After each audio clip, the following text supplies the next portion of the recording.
อกค่ะมาซุ้งค่ะเนาะในเกาะข่าวใจทุ่งเจาะมาแทงยาวค่ะคลิปในตีข่าวเคยประกาศอยู่ตลอดค่ะเนาะตีว่าปีน้องก็เลย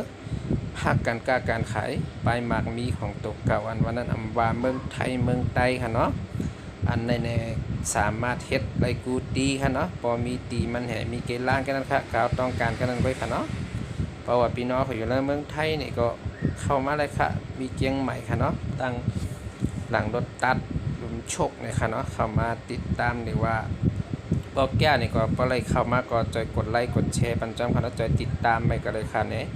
ย้อนนั้นเนี่ยอำไปหันจื้ออำไปหันหน้าเจ้าของร้านค่ะเนาะเพราะว่าคลิป2คลิปมีพี่น้องเขาสนใจในก็ติดต่อเข้ามาเนี่ยก็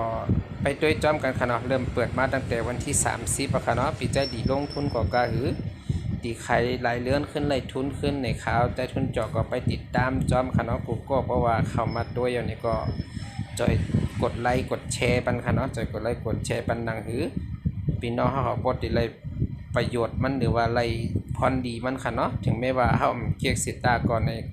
ก็อันเปิ้นมีใจฮักแต่ตีกล้าขาย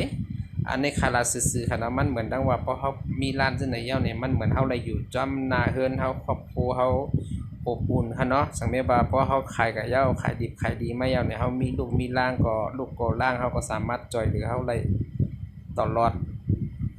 ชีวิตค่ะเนาะตลอดชีวิตเสียมกาเนี่ยจนปานปูปานหมอนค่ะเนาะสังเกตด้วยที่เขาเปิดร้านก๋วยเตี๋ยวเนี่ยเพราะมันอร่อยหรือว่าดีจังเนี่ยมาพี่น้องใต้พี่น้องผู้เจ้าคือตึ้นมากอยู่เอาค่ะก๋วยเตี๋ยวอันวันนี้ค่ะเนาะอันในก็ลองมาชิมด้วยเลยค่ะเนาะเป็นจังหือในก็ด้วยหลายๆคลิปค่ะเนาะเพราะว่าเก็บก็จอยแชร์ปันเนี่ยในกำในก็จอยกดไลค์กดแชร์มันเหมือนนังว่าให้ปันได้พรดีสำหรับพี่น้องเขากูเจ้าคือข่าวใจทุนจ่อยินดีที่จะปันแม่งปันตั้งหู้อันตีข่าวระเดียบเฮียนมาค่ะเนาะอันนี้ก็มาอุบกันตั้งหลังไม้ค่ะโทรมาเลยค่ะเนาะโลหังค่ะข้าวได้โลกะใจจ่ายค่ะเนาะอยู่ที่พี่น้องเขาเป้งป้อให้เลยเนี่ยมีทุนมีเกล้างตัดติดเปิดร้านเป็นของห้างก้อยของโตเก่าเนี่ยค่ะเนาะอันนี้ก็อย่าไปลืมใจกดไลค์กดแชร์มันค่ะหนังคือพ่อเฮาปกติเลยฮู้จักมักสิกันเนี่ยก็เพื่อว่าปิงหญ้าเฮาเนี่ยเฮามีไว้กว่าเดียวเนี่ยมันตีอยู่ไรคันนั้นก็ค่ะเนาะเพราะเฮาเมียงกับกวนตีเปิ้นฮักก็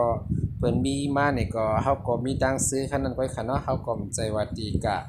ขุดกะมังกะหิมกะหังซึ่งนั้นใจค่ะเนาะอันนี้ก็ยินจมกูก็ค่ะเนาะอย่าลืมกดไลค์กดแชร์ปันค่ะมาส่งค่ะกูก็ค่ะ